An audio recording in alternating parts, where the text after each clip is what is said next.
World Cup is finally coming up.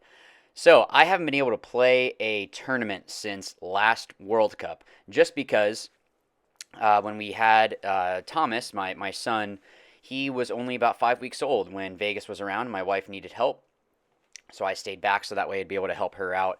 And then COVID and all the lockdowns happened, so I haven't been able to play a tournament since last World Cup. So this one's definitely going to be good. I'm ready to get out there and go play. But this was the Friday practice before we attended that pro exhibition in Virginia that Go Sports had covered. So if you haven't gone over there, you can go over to Go Sports and watch all of those matches. It was basically a huge practice.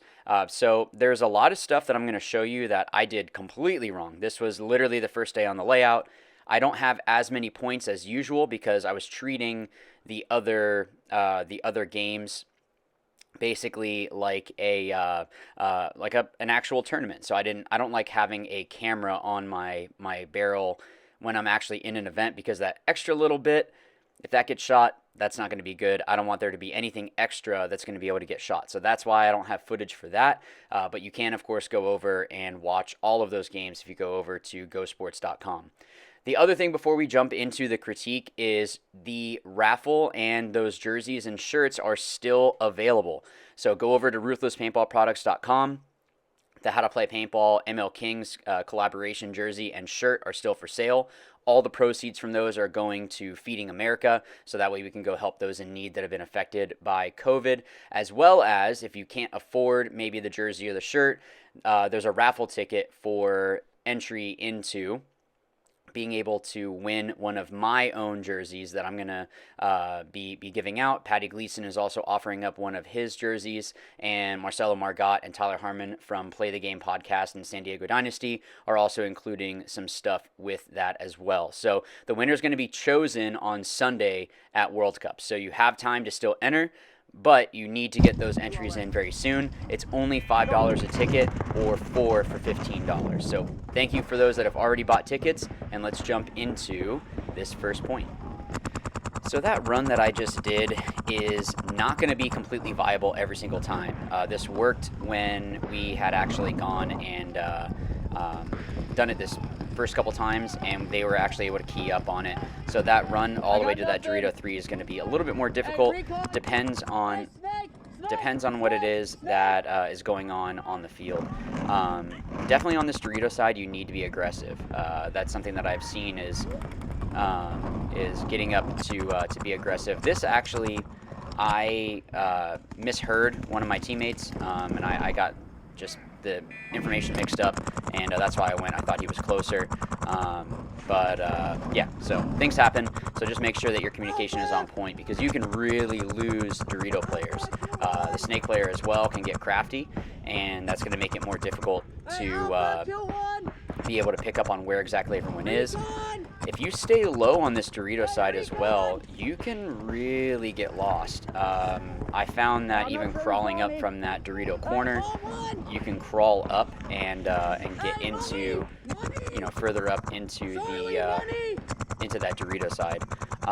So all I'm doing here is just kind of trying to keep those guys out from going wide. I should have just been rolling my gun and turning my head. I don't know why I was doing it this way. This is what I should have been doing. It's just, yeah, I keep taking my gun off. I don't know why I keep doing that. So really, really dumb of me to do that. So that's definitely something I need to change. This helps me just as much as it helps you guys. So I hope that this helps you all out.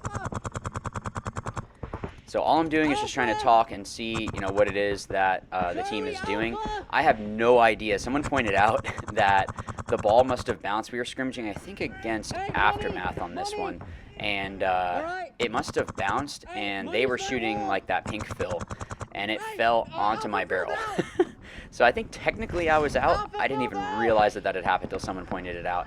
So yeah. Now, with this Dorito side, it might have just been because it was the first, couple points of the practice, but I should have been pushing more. There's ways to get up the field without being seen, so I should have been focusing more on that. This run out to this Dorito corner wasn't super difficult. I was surprised that I was able to get out here as much as I did against even teams like Outlaws that have, like Fred Berkeley is a great laning player. So he, I don't know, it's just kind of weird. So this is what I'm talking about, being able to get up on this Dorito side. You really need to push. You really need to make sure that you are pushing up on that Dorito side and trying to just get those kills cross field. I feel like the Dorito side is going to be the one where a lot of those wins are going to be coming from. So you can just hear me just trying to communicate with my my teammates here. That center brick does have a shot in between the gap of where I'm at and that next wing. So he's going to be the guy that's going to keep me from moving. I might have actually been able to hop over to that other Dorito and just had, like this one, you can see just right there. You can just see that. I ended up trading with that center brick, so it worked out, but yeah, I don't know what would have been the right move on that. Okay, so with this is exactly what the guy was doing to me. I should have probably just been rolling my gun. Usually you're trying to catch people on where they are trying to get into. It might be better just to have this center guy rolling his gun because it's not a huge gap. And if you can keep them from moving up on the Dorito side, that's going to be really good. So this is something that I realized, after the point, I think, or at least realize it now, that it's something that I needed to probably just be rolling my gun a lot more. Let's see. I think they do start getting further up on the snake side, and with this brick, you just need to make sure, my opinion right now, and we still have one more weekend of practice. Like this weekend we're practicing Ironman, Russian Legion, and CEP, who plays semi-pro, and they are going to help us out a lot, I know, because they're good players. I didn't change up where I was coming out of. That's something that was really stupid. Now, I switched over because I heard the snake, and I shouldn't have. What I probably should have done was slipped over to that the 50 wing on the inside, kind of in between this brick and the other brick. You can shoot into that, and actually if I had gone up into that other little wing, I could have shot into the 50 snake on the outside. So that's going to be something that I'm looking at now that I could have done. It's a risk, but then I could have been helping my team and then still done this same shot cross field, and it's going to be more difficult for him to shoot at me because I'm kind of pinched and he has more spots that he can come out of. It's more of an advantage for the player that was over here. So I don't know why I wasn't shooting. This is really stupid of me, but he ends up snapping me out here, which is a great shot. I'm not going to take that away from him, but if I've been rolling my gun, at least maybe I could have taken it with me. Then that opens it up for my team. This is a run that I think you're going to see a lot of guys do. I would say if they don't go wide, play that outside. You can see that gap I was talking about with that Dorito and the brick in the wing on the Dorito side. So I could have been shooting into that gap, and that guy is going to have a lot more difficult of a time trying to dig me out. Now, snake players, and I'm sorry that this is the only point that I really went over to the snake side, just because with the Kings I'm more Dorito center player.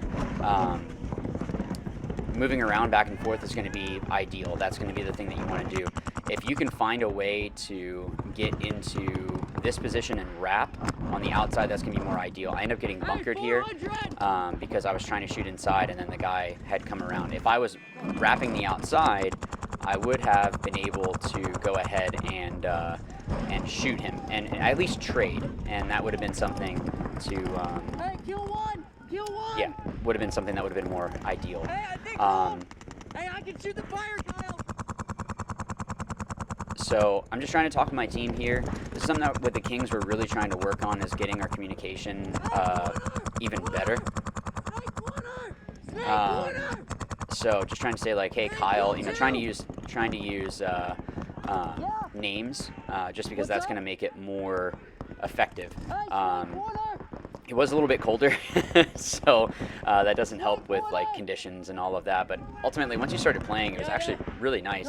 This was at Chesapeake Sports Park in Chesapeake, Virginia, and the turf is incredible here. It was really, really nice. So really great facility if you're looking to go and play. But you see this aggressiveness that I'm talking about? This is what I should have been doing every single point. So... Hey, Snake 2! Hey, 100! 100! So yeah, I probably could have gone... Yeah, Snake I think 2, I could have taken the 100. move on the inside here and gone over to the other wing. So don't get tunnel vision. Yeah, Snake This is 2, something 100. that, looking back at our games from Go Sports, I noticed that I wasn't taking every Hey, Dan, you opportunity got to that go 100, right? around. Okay. And you can hear that he was saying like, hey, this guy's on me. That means that he's probably open. So it ended up working out that I was able to shoot him, or maybe someone else was. But when you have that communication with your team, it's really important to have that kind of stuff like, hey, this guy's rapping on me. I can shoot down the tape and maybe catch him, which is what we were able to do to eliminate that guy. So now I have complete freedom on this side just to wrap the wing completely. I should have been moving more. This was not, yeah, I should have made this move a lot sooner. It's not really an excuse. I was trying to bounce off that can. I don't know if it did anything. So, yeah, so be it. But yeah, this Dorito side is, I like it. I think it's going to be a bloodbath up there. So, sorry that it's less points than I usually have. It's just, again, because of the basically tournament that we had in Virginia.